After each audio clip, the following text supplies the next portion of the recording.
We're sitting down with Matt Hyland, running for USC president. Welcome.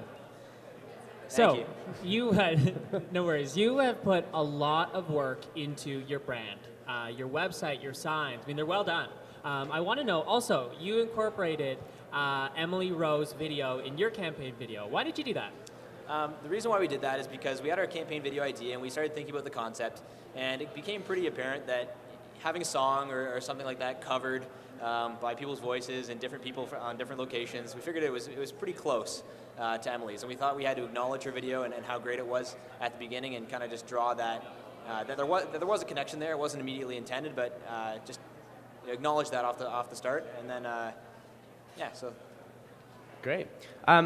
So you were pretty much attacked at council the other night, more than once, as well as today. You've sort of been ganged up on by a couple different groups of people, and I'd love to hear sort of why you think you've been the victim of what's going on here, and sort of your reaction to what that's been like. I don't think I've been a victim. I'm happy to be challenged, and happy to answer the tough questions I have to. I almost take it as a compliment. If we're seen as a threat by other candidates, I think that's a positive thing. And if they want to attack me to try and bring the worst out of me, I don't think it's been very successful so far. And we like the opportunity to defend our ideas, and I don't mind what you might consider an attack. I think it's an opportunity. Let's talk about the USC. Tell me what the USC can do better to enhance its mission statement. Well, that was really everything our platform was guided towards. If you check it out online, the platform starts with USC mission statement, and everything in there is designed to kind of move towards that. A USC that's accountable, accessible, approachable, and student-focused is, I think, the best way forward. So everything in the platform is geared to complete that mandate, and we're very, hopefully we'll be able to get that done. As Phil mentioned, your website and materials look really good, and I'm wondering, who is the most important person on your campaign other than yourself, and why? Well, it's been a really big team effort. That sounds like a cop-out, but it isn't. Our two campaign managers, Colin Johnstone and Teresa Yurkowicz, have been fantastic. Kyla Whitnell has been really doing a lot with design, and came up with the whole kind of branding idea, and common branding we thought would be very important. Consistency, professionalism, really trying to have everything tied together and have a consistent message, and create that appeal of professionalism, and that we're in it, and that's we're here to be professional and to run a good, clean campaign, and hopefully students will identify with that. One platform point of yours that has received a lot of attention is the e-Gazette.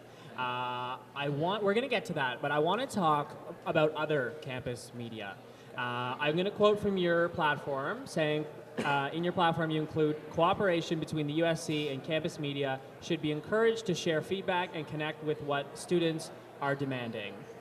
I'm going to ask you to clarify that as a campus media person. It's fairly vague, so can you share with me specific examples or initiatives? Yeah, we felt that the USC, as an elected body and elected representatives, and the president, the head of that organization, are the most in touch and the most accountable to students, and they should be the ones being able to provide feedback to the campus media about what students' focuses are. We thought the e-Gazette was one way we could suggest ways to improve, but we also really recognize the autonomy of campus media, and that it's not the position of a candidate to ever do anything that would infringe on that, or say that this is a platform initiative that will be done. The Gazette, with its complete editorial autonomy, open to suggestions, hopefully, from those who are elected by students, but not saying that we would enforce changes on them.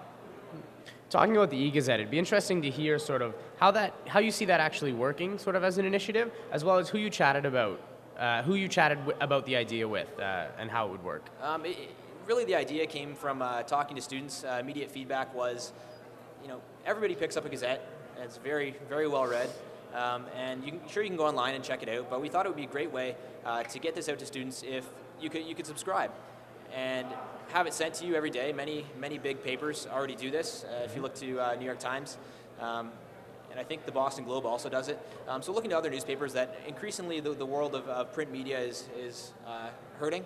And by providing it online, it's an opportunity to eliminate paper waste, increase readership, increase consistent readership, get the paper to students who aren't always on campus every day, students that are in programs at Fanshawe in the media studies, and just kind of be able to get that paper into more hands and have greater readership, and that also would create a greater opportunity for advertising and more lucrative for advertisers to be in it if the readership went up. Let's talk about campaigning. I don't think the average student would understand what you guys have to go through. What for you has been the hardest part so far? The hardest part, I think, is I'm used to long days, but just consistent long days, always, never time to rest. Anytime you just want to sit down and check your email, it's hard to find the time to do that. Having time for your friends and your family is a little bit difficult, but really just trying to be everywhere you need to be at all times, and without losing sight of who you are and why you're doing this. I think that's a difficult part, but having friends around you and having a good team around you is a good way to keep your head on straight and keep you focused. Good. So Matt, you're a business student, and a part of your platform discusses this idea of financial restructuring and operational efficiency and some things like that. But it's not very specific. It's more broad that we're going to financially restructure to make things better. What do you actually mean by that? What are your plans to make sort of the money work better?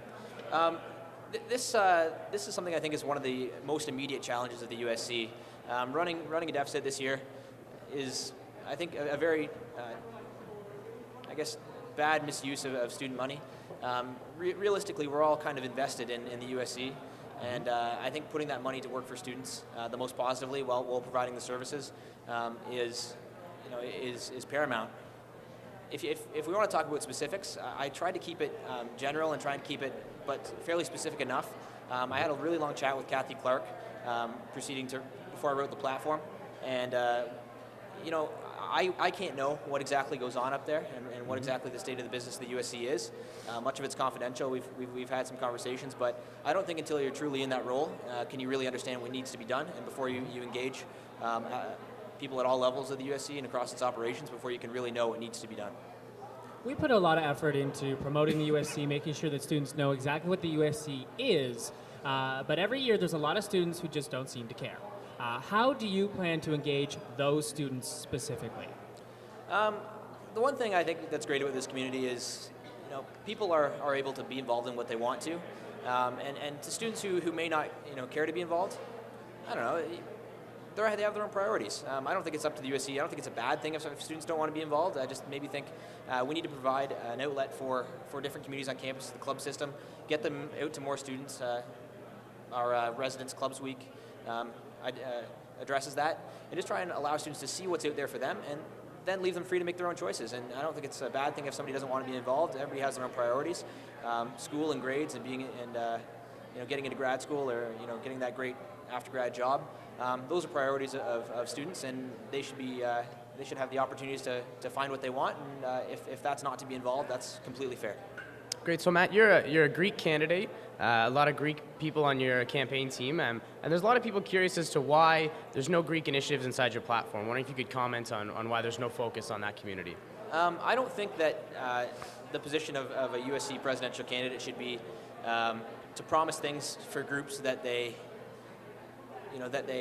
can't immediately speak for. I think that's up to that community to show the USC what they want.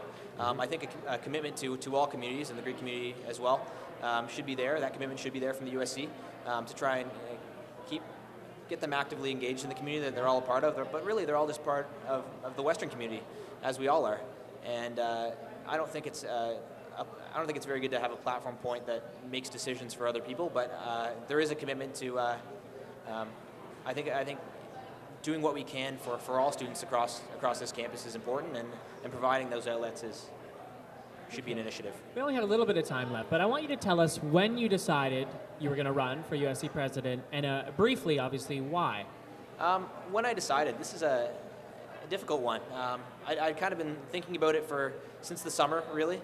That thought was there a little bit, but in the summer I started thinking about what I would be doing and trying to really assess my options. When I finally decided that I was 100% green light going ahead, that wasn't until November. and that was a little bit late.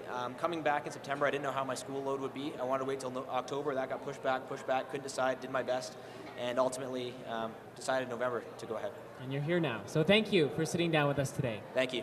Thanks.